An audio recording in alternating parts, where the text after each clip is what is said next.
me today. I want to first invite Marcus Wellenberg to come up and join me. Marcus, for those of you who know him, comes out of Sweden. He's the chairman of one of the top banks in Europe, the Nordic countries. The Nordic countries have been the most advanced in terms of gender participation at the board level, etc. He has a good feel for where is the European market, and a lot of the changes that they have, he knows where we need to go. So Marcus, if you're back there, please come and join me.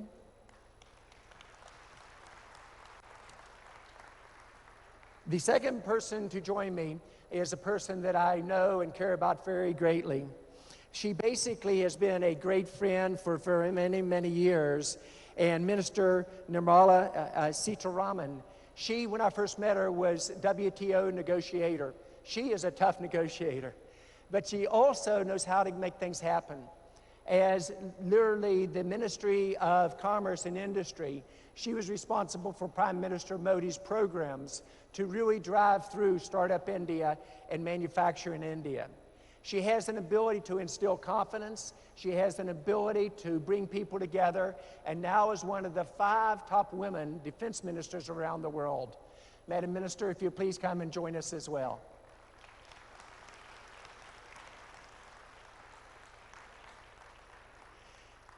The next individual is the person that we talked about earlier, and I want to tell you a little bit more human side about Miss Ivanka.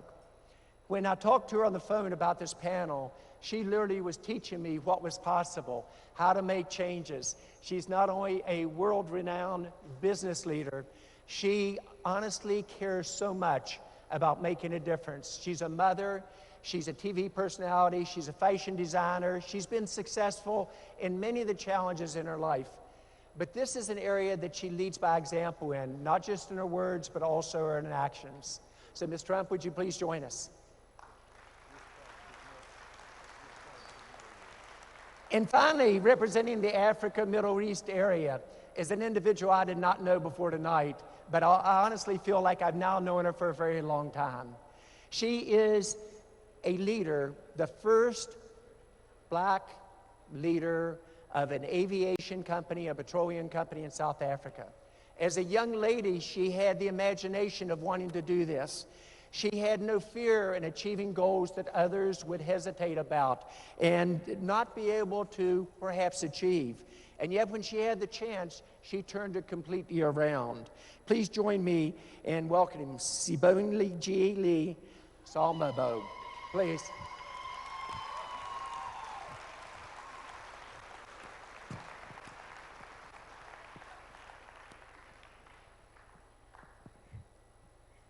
Thank you, my friend.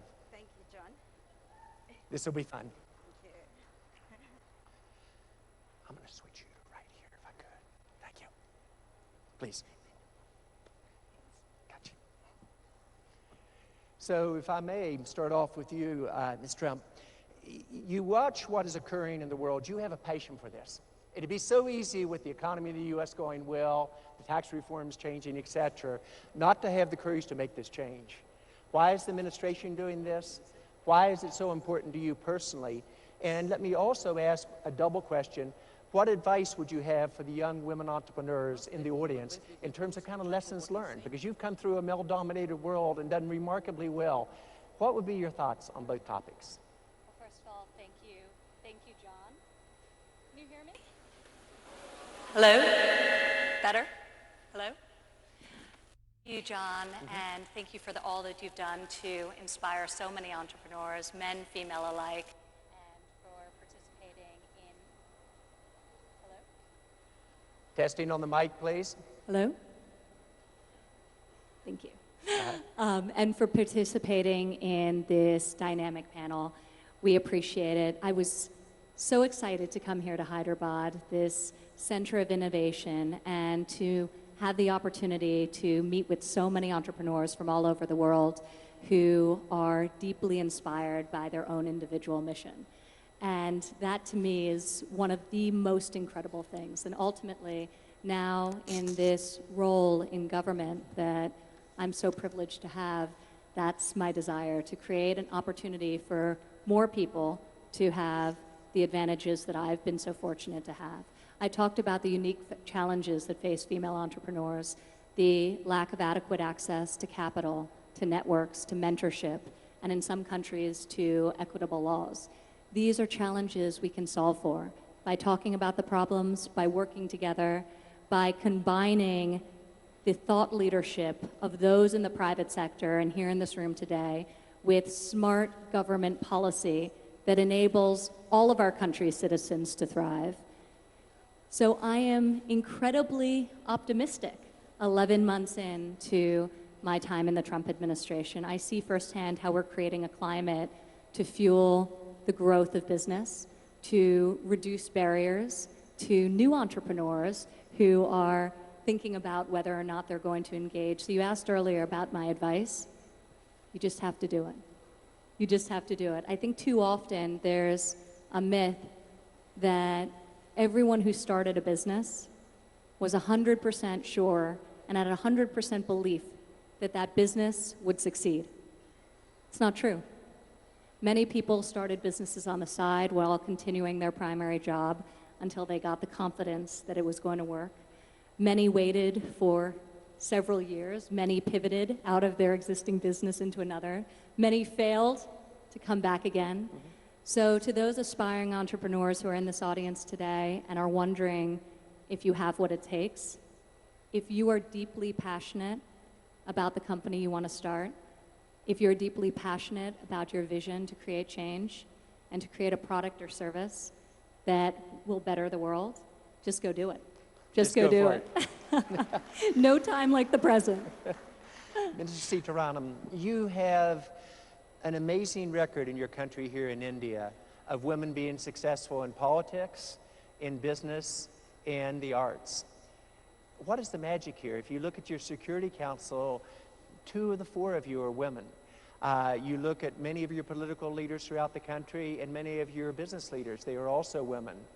Today at the T-Hub at IIT University, we saw 35 of the startups going on, over 40% of them are women.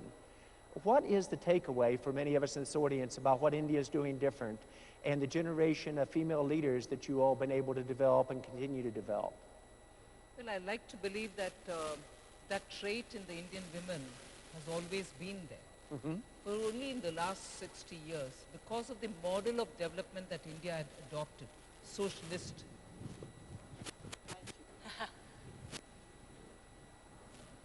Only in the last 60 years, because of the model of development that India had adopted, there wasn't much of a chance for India to support or facilitate women who naturally had the instinct. And when I say entrepreneurial, it is not just doing business, but also getting into education, getting into that which is going to be a social catalyst. That kind of a work which women were very good at doing. The Prime Minister in his speech referred to the cooperative movement, which has been largely women-driven. So if you look at it, even while writing the Constitution of India, there were 15 women, and some of them coming from very, very deprived, socially denied sections. I'll take the name of one particular lady who's been a part of these 15 women, Dakshayani Velayudan. Came from a Dalit. The word Dalit is now global, you'll know about it. Came from a Dalit community, but rose to become a part of this large team of people who gave India its constitution. So it is possible. Only now the focus is very clearly to bring all women on board, whether they are going to be scientists. In fact, the Mars mission, the rocket which India launches, is dominated by a woman scientist, Tessie Thomas. Yes. So it is possible in India, but of course, because education access has not been very widely available, a lot of emphasis by the government is now being given to send all girls to school, give them the necessary facilities, ensure that they go into higher studies, and so on. The momentum which is being given by Prime Minister Modi for small loans to be given for women, because in India, I can say this from my own experience, when you want to start a business as a woman, and if you approach a bank, the first thing that you have to provide is security for the loan that you're taking. And because women belong to a part of a family, in the sense either the father has to support, or if they're married, the husband has to support, on their own, many of them did not even keep some property. So it became the first necessary thing for a woman, and today, by law, and particularly the Mudra scheme, which the Prime Minister has launched, it has said, in fact, the Prime Minister, in one of his speeches said, I am the guarantor for every woman who wants that loan without a guarantee. So, out-of-box thinking has helped to empower women, but we have a long way to go. But it's very possible. It is. And achievable. Achievable. And it's not a dream. Not at all. We can do it together. Yes, but of course, effort is needed by everybody. Agreed. Ms. Samba, you had a vision watching planes fly over when you were a young person about someday being in aviation. You had the courage to, when the Empowerment Acts occurred in South Africa, to go for it. You are the first 100% owned female entrepreneurship in aviation. In my notes said in South Africa, I'm not sure, but what in the world? What are some of the lessons learned? Was it what you thought, being a female going into a male-dominated world? How did you adjust your leadership style, or did you, in terms of what was expected? And how could you teach many of us in the audience, not just the females, but us males that need to learn as well, what it was like for you in making these changes? Thank you, John, and good afternoon, everybody. For me, starting an aviation company started with a passion. I'm a human resources practitioner by profession, and one day I decided that, I want to follow my dreams. I want to find what lies within me and pursue that. So I decided that I am going to leave the corporate world, start my own aviation company, and thrive. Little did I know that everything comes with a package, that it is not smooth sailing to be an entrepreneur. However, it is possible when you persevere and you have a vision and you look at the end of the road at what you want to achieve. There's been so many hurdles in getting and thriving in aviation industry. One of them is access to finance. You might be sitting there and asking yourself, who funded this young lady to own a private jet company and helicopters in South Africa, in the African continent? It was during December time when I got my first order from government to do my flight from Johannesburg to Bujumbura. I had no finance at all, and I ran to finance institutions to go and ask for finance. But many doors closed because they said, one, aviation is a risky industry, and secondly, I didn't have collateral at all, to service the debt that I was looking for. But I didn't say, you know what, I'm not getting any help at the moment. I just decided to find alternatives. I called my mother, who had retired in South Africa, but who was working as a nurse in London, and said, Mommy, I have resigned. But here's the good news. I've got an opportunity to thrive as an entrepreneur. How can you help me? She had to leave London, where she was working as a nurse, to come and give me her pension money so that I start this business. And she also, thank you. And she also talked to her sister, who had also retired, to borrow me her funds so that I could start this aviation business. My advice to the new and aspiring entrepreneurs is that when you are determined, and when you have a vision, and when you have a plan, don't let it die because of the challenges that you meet. Instead, find alternative solutions, because there is always a solution. Sometimes it might take longer than planned, but at the end of the day, when you persevere, you will be able to thrive and win. Thank you. Thank you. You're amazing, young lady. All very proud of you and your courage. Marcus, Scandinavia, the Nordic countries have often led in the gender diversity. You're on 9 different boards. You led one board as chairman that you had a female CEO for 12 years. What causes the Nordics to be so progressive? What are some of the lessons learned? And a little bit your thoughts about mentoring top women entrepreneurs and how you go about it. Well, you know, as you said, I come from a different part of the world where the diversity question has been very much up front for a long, long time. Yes. For many reasons. I mean, it's an egalitarian society at heart, but I would also say that it also comes from the need for our population to be participating in the work life. And we all know that the wealth of a nation and the standard of living is actually very much dependent how big a percentage of your population that actually has the possibility to work. So this has been, for many reasons, a very important question for Sweden to have women participating in life of business. On top of that, they've been actually, in the last few years, a tremendous push for entrepreneurship in our part of the world. I'm happy to say that a lot of those who are doing that today are women. And I would say that I participate in several mentor programs, and for those of us who've been running corporations, we know how tough it is to be running something. You're pretty much alone. You maybe don't have a board. You really need somebody to talk to completely openly, and Yes. even if you have a board. And it doesn't matter really if you're a woman or a man from that perspective, but I think it's very, very important that you support the mentor thought for everybody who's doing entrepreneurship. On top of that, of course, we all know that in many cases, it's a bigger job, a bigger sacrifice for a woman to start up. When, you know, coming from a different mode very often having a family responsibility at the same time.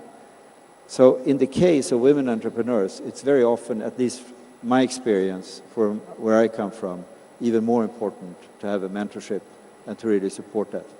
So in fact, I'm going tomorrow to Helsinki with a group of entrepreneurs where the sole purpose is to bring them together with their mentors to see another of these great things we're seeing today, which is a tech entrepreneurship in Finland.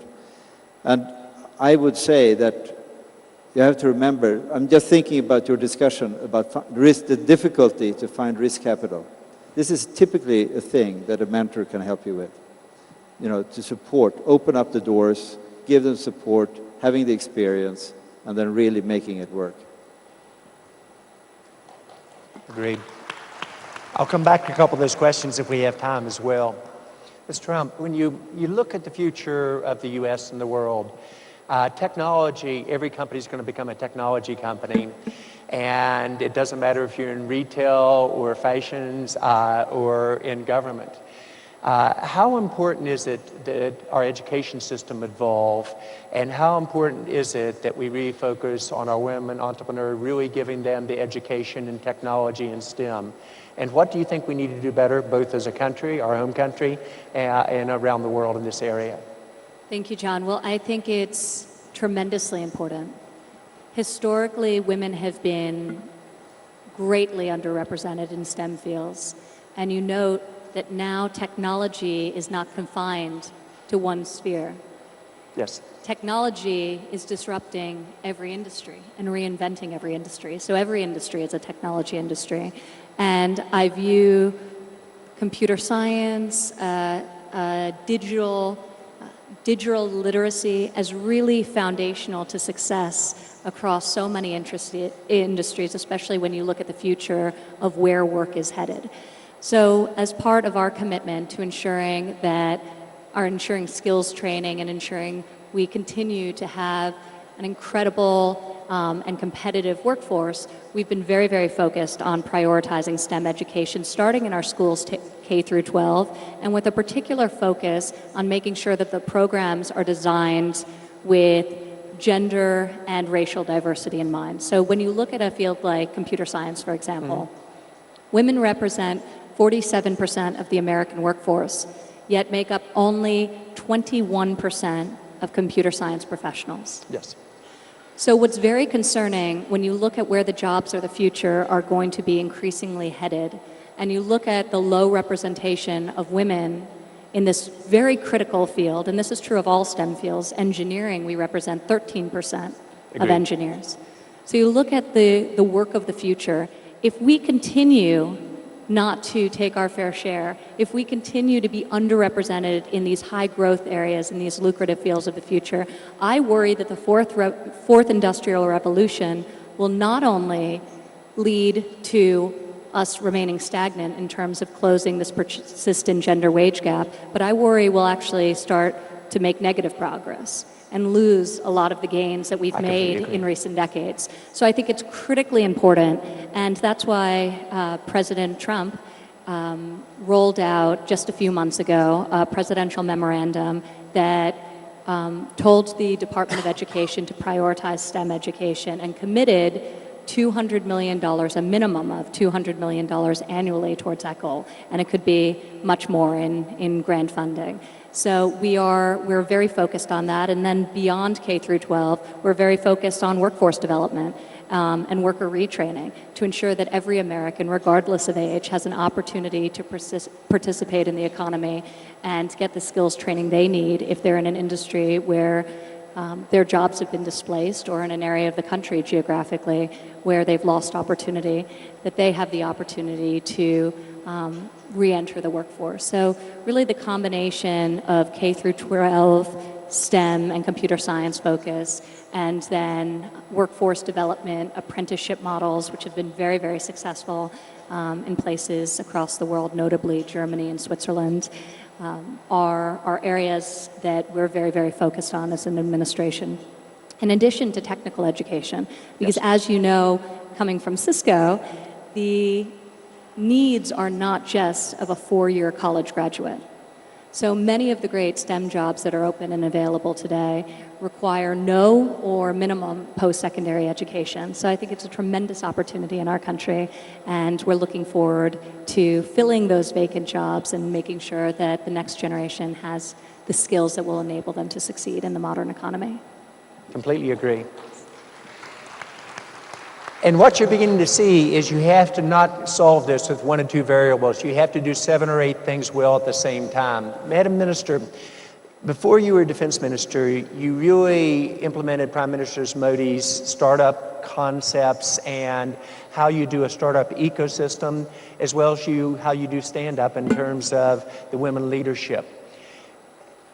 If the majority of the jobs in this country, but also around the world, are going to be generated entirely through startups, because the large companies, Marcus, you and I were talking, are not going to add jobs in total over this next decade. Some will increase, some will decrease.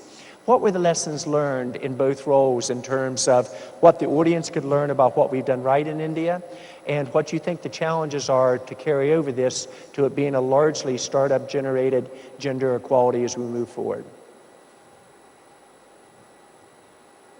It's interesting that you raised this point. Soon as this new government under Prime Minister Modi was formed, the Prime Minister's emphasis was, we have to encourage the young entrepreneurs. And the Startup Action Plan, about which he referred in his speech too, was launched. And not just launched the action plan, but we kept our ear close to the ground.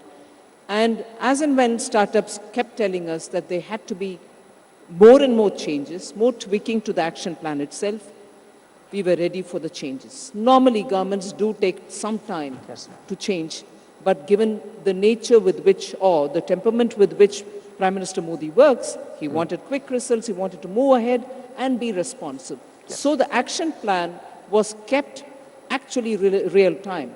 So we kept changing in response to the changes that came, because inherently we believe that governments can no longer generate jobs on their own as much as you want. It can still probably give some jobs, but it cannot generate as much as you would want, one. And second, people also, particularly in India, were no longer looking up to the government for providing jobs. They thought they had the capacity, the skill sets, to start a business and provide more jobs for others in their neighborhood or among their acquaintances.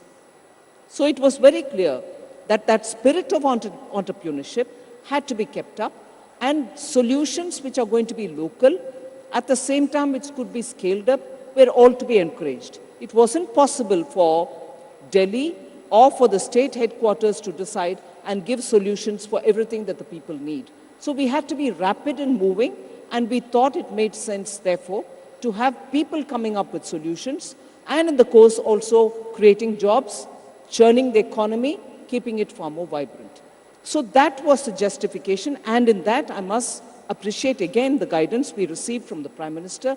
When we went to Germany, we spoke with Angela Merkel's government, and I'm very glad that the Chancellor was ready for it. Yes. She said, I'll give global exposure opportunities for Indian startups to interact with startups in Germany, and therefore we could have an exchange program worked out. Similarly, when Prime Minister went to Israel, which you have very clearly recognized that a lot of startup business happens there, we made Tied sure... to the defense industry. And in the defense industry. I would definitely come over to that because now I'm handling defense. Yes. So Israel too came up with a lot of opportunities for our startups to go see what is the environment in which they were doing it all, so that they could replicate or mutually benefit by any kind of linkages that they can have. Even as I talk now, we've finalized December 4th as the date when I will be working with the Chambers of Commerce and the startups. A huge list has been made to ensure that I interact with them to see about women's participation and about how they can help in the defense ministry's production and procurement process. Because Indian startups have made and are continuing to make very big contribution for defense industry, both in India and abroad. We want to make sure that we leverage that opportunity that we have. And on the 4th of December, I am sitting with a lot of these industry leaders and the Chambers of Commerce to ensure that the startups are given equal playing field opportunities when tenders are given out by the government, asking for people to supply. Startups have a problem because till now the rules were such that unless they had existed in the field for more than a certain number of years, they couldn't even qualify. Unless they had a certain number of amount of turnover, they couldn't even qualify. We are removing all these kind of rules which restrict the startups. And therefore, I feel startups do have a very big opportunity in entering into defense industry, helping India to procure, and also probably export. So that's one thing. And the last thing about Prime Minister's approach again on stand-up. How is it different? How are women entrepreneurs going to be helped with it? India has more than 600 districts. And in each one of the districts, there is at least one commercial bank, a scheduled bank available. Prime Minister's desire was to tell these banks that in every one of the districts, which is 600 or more now, at least one woman should be given money to start her business as a startup entrepreneur, so that innovation at district levels also are recognized, funded, and scaled up. So it is not going to be just a Bangalore, Hyderabad, phenomena. It is going to be across the board, everywhere in the country, in the districts. So there, the women business is happening. One other last thing I would like to say. Indian startups, particularly women-related entrepreneurs, small and medium industries, again with women potential exporters, I had worked up a plan with the International Trade Council, which is a part of the World Bank, Yes. UN organization. The head currently is a lady called Aranza Gonzalez. She's doing a lot of work about bringing together all the women entrepreneurs who are in trading business, in the sense who would want to export globally. And her effort, I wanted to get over to India to make all Indian women entrepreneurs and exporters to come together to search for a global market. So there are provisions, there are platforms through which we can have greater women entrepreneurship being facilitated and promoted. We are at it. We will do it for India. And I'm sure South Africa's experience, United States experience, Swedish experience will all come of help.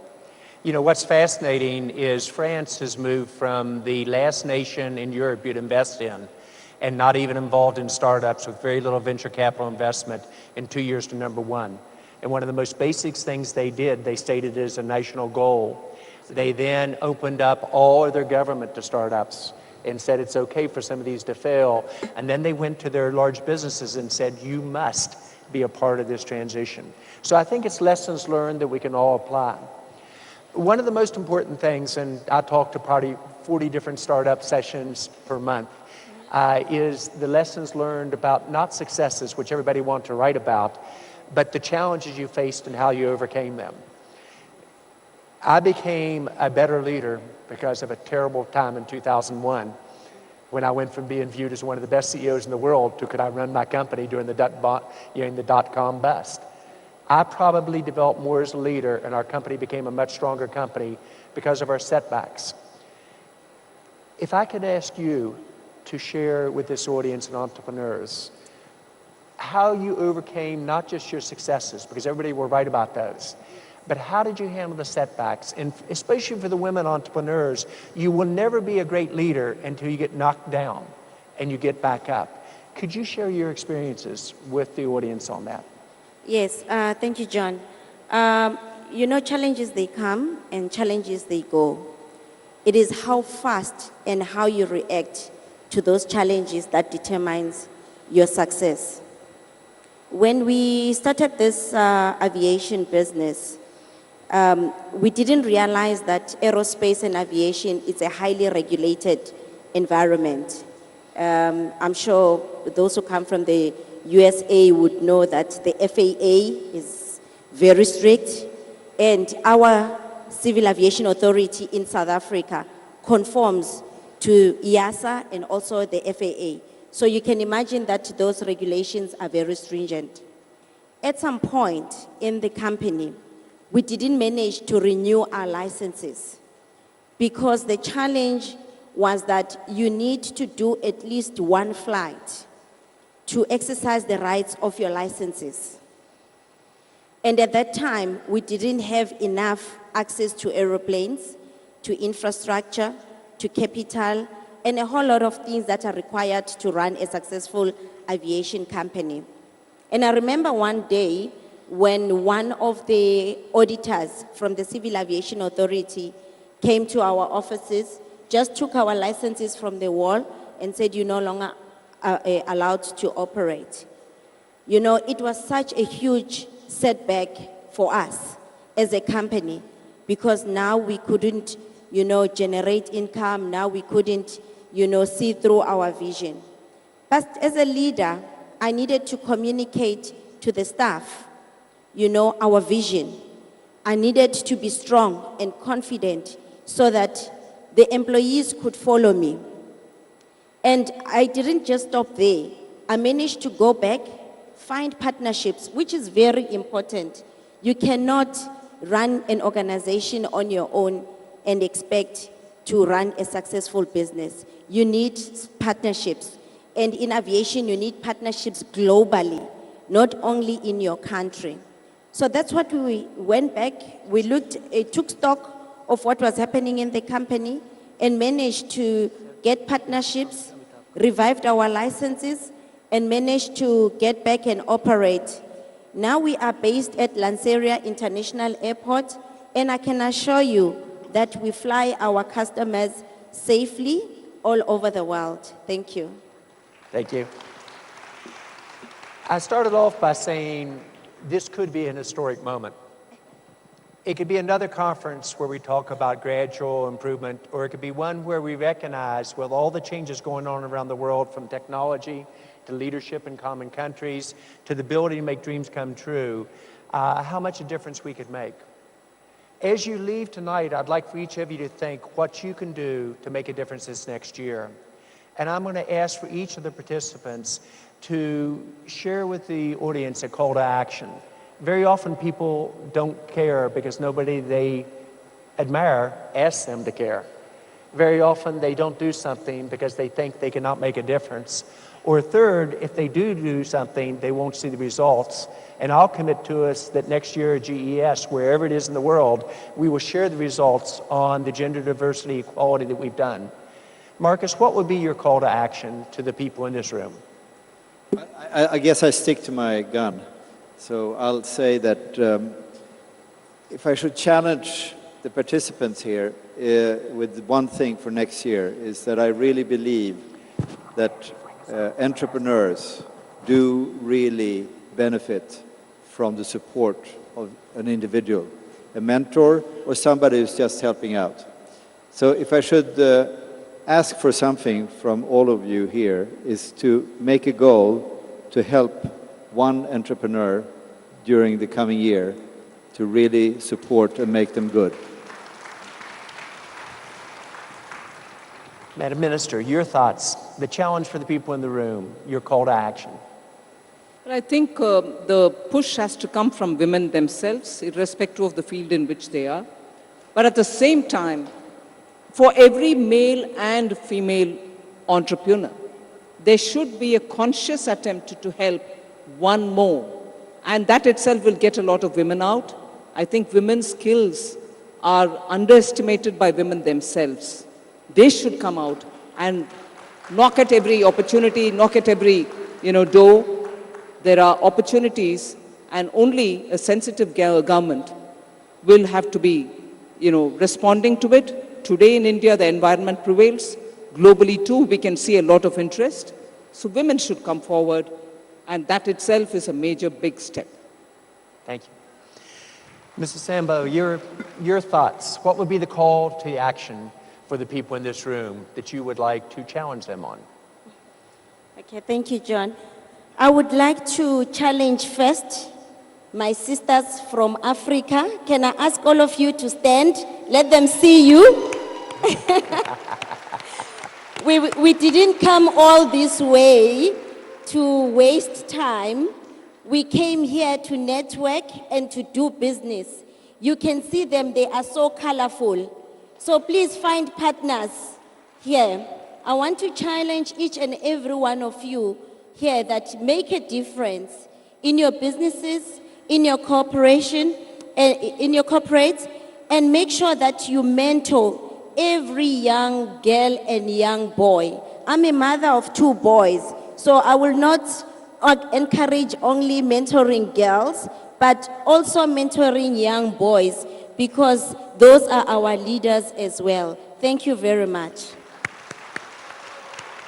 Ms. Trump, would you bring us home? Challenge the group, and don't hesitate to really push us, especially the men. First of all, John, thank you. And I do want to say, not only have you moderated this panel beautifully, but you have inspired so many entrepreneurs, and we're grateful to have you here, and thank you for your tremendous contribution to the ecosystem of entrepreneurship in the United States, in India, and all over the world. In terms of my call to action, I'll echo what was just said about mentorship, because it's so critical and it's something that each of us can do. So our governments should help us lower barriers, create a climate that enables us to be competitive, regulatory relief, tax reform, all the things we discussed, access to capital. But each one of us can find in our communities, in our neighborhoods, another person who could benefit from our knowledge and who we could give knowledge to them, but they can also provide tremendous insight to us as well. One of the things I've really been impacted by wherever I go, whether it's throughout America or anywhere in the world, is the fact that most people will say that the guidance they got, the professional wisdom that somebody imparted upon them, was more valuable to them than even capital in the earliest days, because they avoided major pitfalls. And this is particularly challenging for women because there are less natural mentors. There's a smaller ecosystem of women, which is why the men in the room need to create opportunities for their female peers and create sponsorship opportunities, create networking and mentorship opportunities for them as well. So we can start to build that out and grow it. But mentorship really, I've come to believe, is so core. And I look at my own personal experience, and so much of what I was able to do was based on the advice and the feedback I got from the very intelligent people I would ask very basic questions of, and especially in the earliest days of my starting out in business and starting my own business. So that is something that I will ask each of you to do. I will try to do this as well, and we appreciate your being here. I'm deeply inspired by the number of countries represented, by the diversity we have here today, by the gender equality that is present in this room of innovators. And I look forward to a great summit. So thank you to our hosts. Thank you very much. Last question. I want to see a show of hands. How many of you are in to make this change? Let's do it together. Thank you very much. Thank you, Mr. Chambers, for the engaging session. Thank you all. We welcome you once again, ladies and gentlemen, to GES 2017. We wish you a fruitful, inspiring, and productive summit. Thank you.